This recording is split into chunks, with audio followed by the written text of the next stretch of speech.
Bueno, vamos a iniciar con la reposición, ¿no? Habíamos estado viendo esto de la mora crediticia, ¿no? Qué es lo que hace el abogado de recuperaciones, o bueno, abogado en el sector recuperaciones, en el sector de recuperaciones de las entidades de intermediación financiera, ¿no? Es una eh, parte netamente jurídica, ¿no? De, como que viene como consecuencia del impago o del incumplimiento de, de las obligaciones a las que se compromete el usuario financiero, ¿no? Por ejemplo, ya van a estar de vuelta en vigencia, ¿verdad? Las cuotas de los créditos de los diferentes rubros en todas las entidades de intermediación financiera. Entonces, ya se va a empezar a generar de vuelta la mora y los procesos de ejecución, porque en el periodo en el que ha habido diferimiento, ¿verdad? ¿No? Entonces, ¿cómo podías perseguir el vencimiento de nuevos créditos? Sin ningún crédito, a, digamos, ha caído en mora porque los plazos han sido suspendidos o congelados. A menos que ya se está en mora, pues, pero si no estabas en mora, estabas al día, ¿no? Eh, el diferimiento, ¿verdad? Te permitía no pagar hasta ahora, hasta noviembre, ¿verdad? Primero era 6 meses, después más, ¿no? Y ahora vas a ir a pagar el, bueno, si has acordado llevarlo al final del plan de pagos, entonces vas a pagar la misma cuota que pagabas antes, pero tu plan se va a alargar, ¿no? Y si has decidido prorratearlo en los primeros meses, ¿no? Entonces tu cuota va a subir, ¿no? Y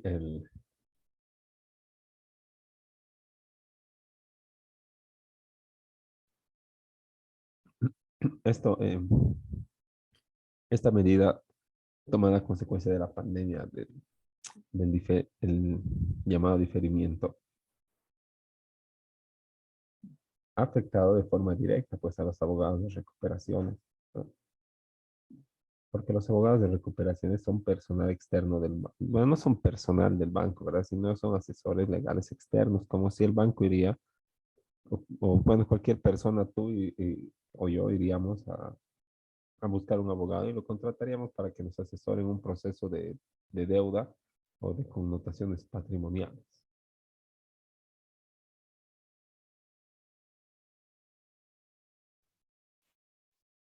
¿no? Entonces, estos abogados con los que el banco trabajaba se han visto directamente afectados, los abogados de recuperaciones, porque no había nuevas ejecuciones o no ha habido nuevas ejecuciones desde que ha empezado el diferimiento. Entonces el banco ha ido reduciendo estas, eh, estas asesorías externas que tomaba, ¿no? De parte de los abogados particulares. E incluso ha ido creando sus propias reparticiones o carteras de recuperaciones dentro de la entidad de intermediación financiera, lo que antes ninguna tenía, las cooperativas, las, los bancos y, y bueno, la mayoría de las entidades de intermediación financiera trabajaban con abogados externos en el ejercicio libre, ¿no? Pero ahora existe la parte de recuperaciones, ¿no? Donde están los abogados de planta del banco y le conviene, pues, porque hay créditos que son, digamos, de montos altos y de acuerdo a la iguala, el abogado externo se lleva una buena parte.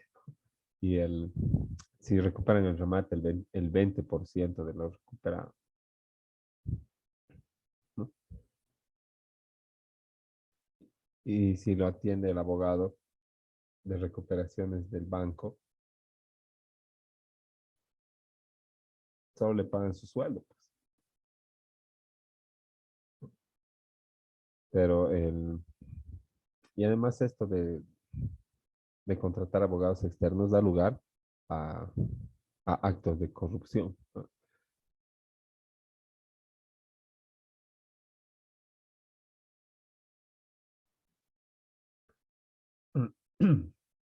Porque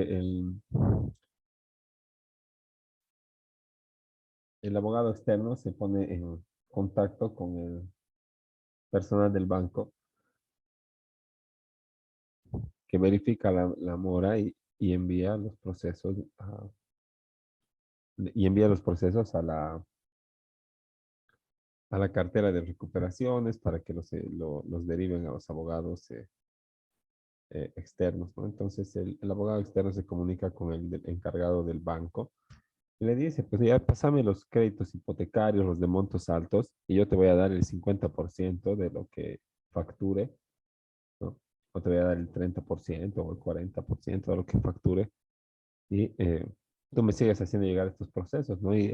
Los hipotecarios son de tramitación fácil y además no tienes que andar buscando más bienes porque ya está anotada en la garantía. Entonces solo tienes que hacer las formalidades y llegar al remate.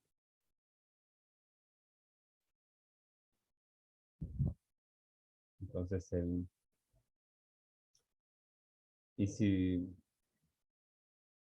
bueno, también puede darse el caso de que el, el cliente esté al día con el banco, ¿verdad? Pero no esté al día con una persona particular a la que le debe y esta persona particular a la que le debe le inicia el proceso.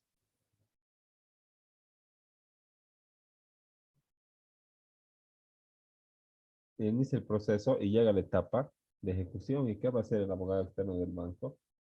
Va a presentar un memorial de tercería de pago preferente y con eso va a realizar el cobro de sus honorarios, ¿no? Entonces, y es nomás,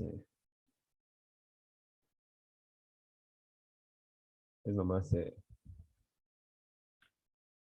digamos, una erogación importante, ¿no? Esto para los bancos, los pagos que se hacen a los abogados de recuperación. Aunque el,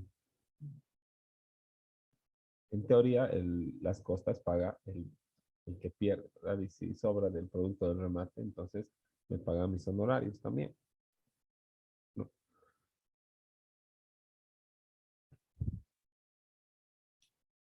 O le pagan los honorarios al abogado externo, pero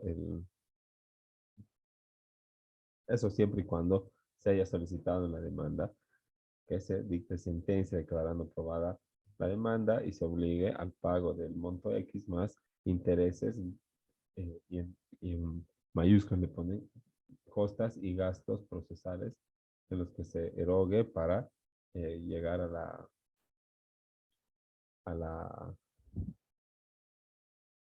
a la recuperación de la deuda, ¿no? Entonces,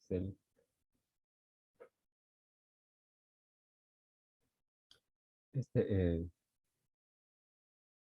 este último tiempo, como les decía, ¿no? Algunos bancos han ido poniendo su propia cartera de recuperaciones y han ido dejando sin trabajo los abogados externos.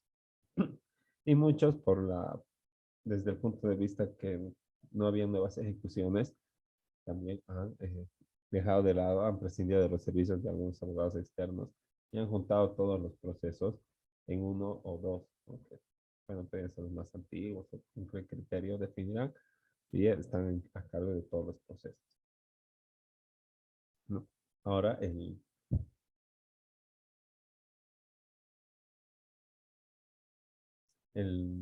incumplimiento del contrato, que es eh, el título ejecutivo del proceso, ¿verdad? Se refiere a la no realización de las obligaciones a las que yo me he comprometido. En este caso es el impago del crédito, es una obligación patrimonial que yo tenía que ir a imposar a favor del acreedor en los términos y en los términos y con las características detalladas en ese mismo eh, documento. Entonces, si no he cumplido con las obligaciones, ¿verdad? Me he constituido en mora, he incumplido con mis compromisos y resultante de aquello, el, debo dinero. Entonces, se ha configurado el impago del crédito. Y a veces no, bueno, a veces sí es porque tenía ganas de o ánimo de estafar a la entidad de intermediación financiera, ¿no? Pero a veces es algo más complicado, ¿no? A veces existe una imposibilidad material que eh,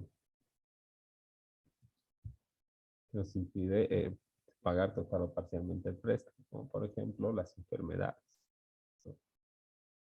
Pero el, el banco eh, va a seguir su curso y dentro de los 90 días va a ser acción pertinente, porque el cliente se constituye en mora desde el día siguiente del vencimiento del pago. Y como habíamos dicho, no solamente me pueden ir a eh,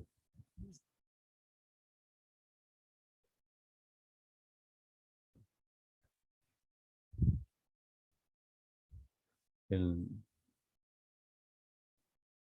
esta constitución en mora, ¿no? Puede darse de manera automática cuando llegue la fecha de vencimiento del contrato y este no haya sido cancelado en su totalidad, ¿no? O puede establecerse una condición el, para la constitución en mora, ¿no? Como por ejemplo que se tenga que ir a dejar una carta notariada, ¿no? Diciéndole que se está constituyendo en mora, que incumplió su obligación patrimonial y todo. Porque a veces existe, o tal vez hay que iniciar un proceso preliminar de constitución de mora, ¿no? Porque la mora el, no es algo que opera de manera automática, ¿no? Para que opere de esa forma, tiene que estar pactado en el contrato. Ahora, si no, el, para que se constituya en mora, el,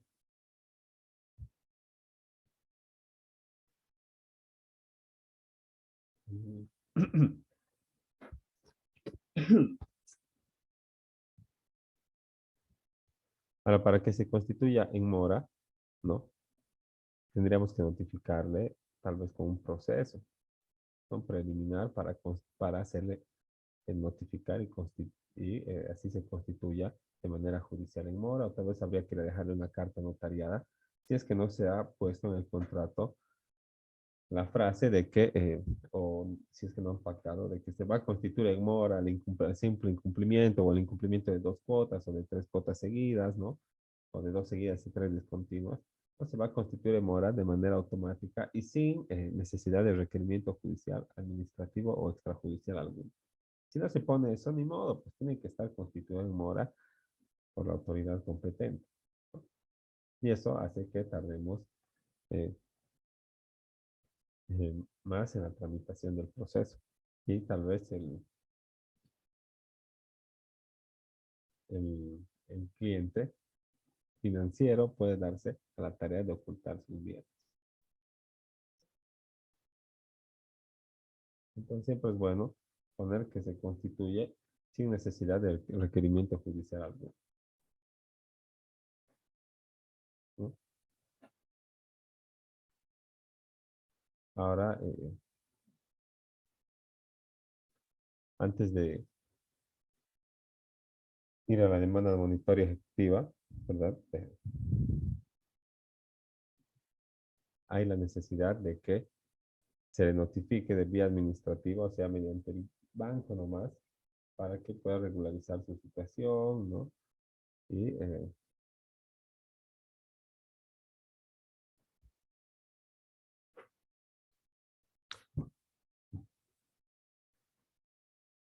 Y, digamos, pueda instar al usuario financiero a que se ponga al día o que vaya a la institución financiera. Si no se dan estas circunstancias, ¿no? Entonces,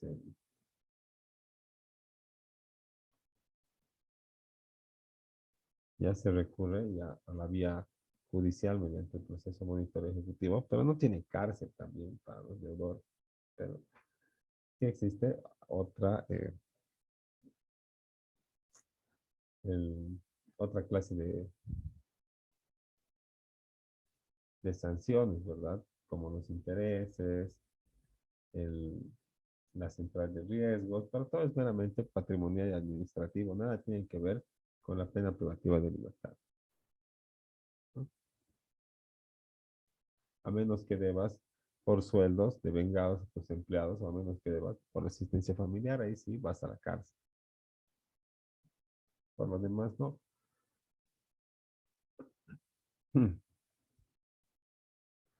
Ahora, la mora en los procesos, en los contratos de mutuo, tiene diversos efectos, ¿no? Como ser que el cliente es reportado a la central de información crediticia como impago. Y por ser calificado como impago, o por ser designado como impago, la calificación de la calificación financiera del usuario financiero cambia a lo más bajo, a F, ¿no?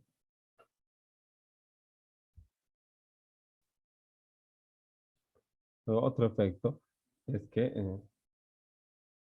se califica dentro de la entidad como en proceso de recuperación.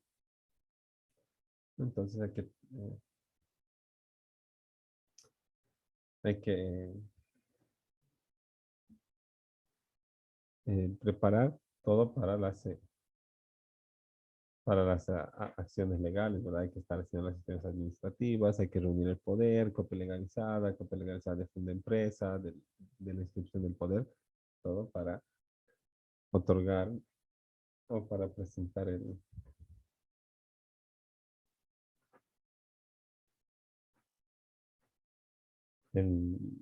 para derivar al abogado de recuperaciones, ¿sí? Pues, que se presente el proceso de monitoreo ejecutivo dentro de los 90 días que establece la norma,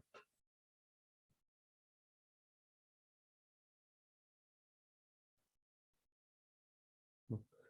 Y el proceso idóneo para reclamar la creencia del banco no es más, no es otro que el proceso de monitoreo ejecutivo, que antes solo se llamaba ejecutivo, pero también se llama ejecutivo. Lo que es monitoreo es la estructura. Entonces vamos al Código de Procedimiento Civil o Procesal Civil, Ley 439 en actual vigencia, ¿no? Dice procesos de estructura monitoria. Pero no dar más en eso. Este proceso de monitoreo ejecutivo, ¿no?